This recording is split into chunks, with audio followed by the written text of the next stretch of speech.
Hi friends, இன்றைக்கி மிளகு காடை வறுவல் எப்படி செய்யலாம் பார்க்கலாம். ஃபஸ்ட்டு ஒரு தவாவில் எண்ணெய் ஊற்றிட்டு 2 பட்டை 3 கிராம்பு போட்டுட்டு இஞ்சி பூண்டு பேஸ்ட்டு போட்டுக்கலாம்.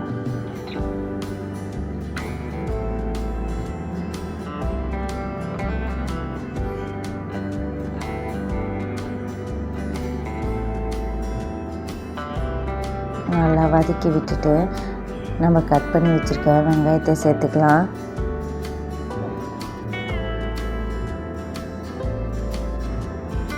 அதையும் நல்லா வதக்கிட்டலாம்.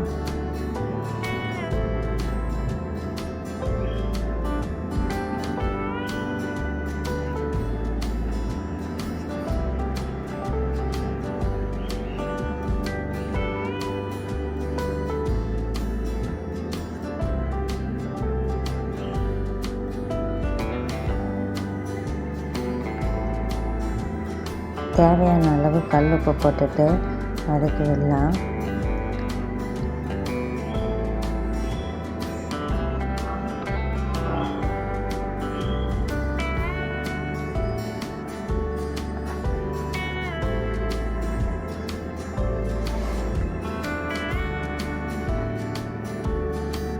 நல்லா பொன்னிற கலர் வதக்கணும். வெங்காயம் நல்லா வதங்கின பிறகு நம்ம வாங்கி க்ளீன் பண்ணி வச்சுருக்க காடையை சேர்த்துக்கலாம். ஒரு 3 காடை எடுத்து வச்சுருக்கேன். 3 காடையும் சேர்த்துட்டு நல்லா வதக்கி விட்டுக்கலாம்.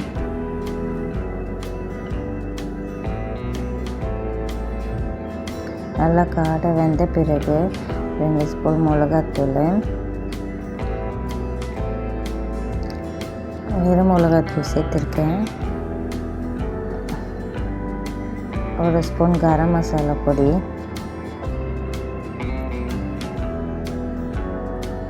எல்லாத்தையும் சேர்த்து நல்லா வதக்கிக்கலாம்.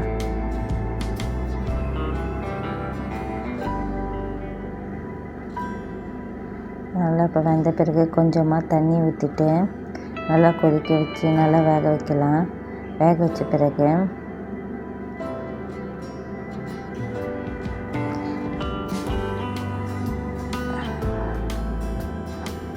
மூடி வச்சுட்டு இதுக்கு தனியாக பொடி மிளகு பொடி வறுத்து எடுத்துக்கணும். அதுக்கு 3 கிராம்பு, பட்டை, கொஞ்சம் பெருஞ்சீரகம் போட்டு நல்லா வதக்கிக்கலாம்.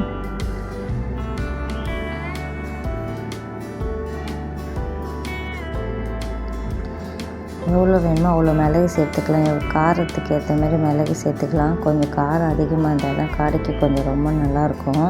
அதனால் அதை வதக்கி நல்லா அரைச்சி எடுத்துக்கலாம். அரைச்சி எடுத்த பொடியை நல்லா காடை வெந்த பிறகு இந்த பொடியை சேர்த்து நல்லா கிளறி விட்டுக்கலாம்.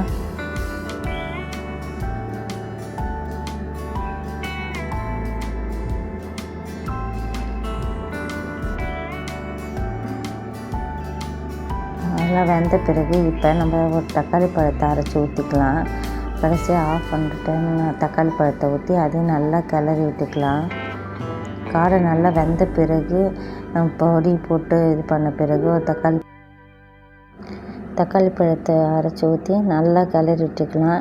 இது ரொம்ப சுவையாகவும் இருக்கும், நல்லாயிருக்கும். சுவையான நம்ம காடை வறுவல் ரெடி. Okay, bye friends.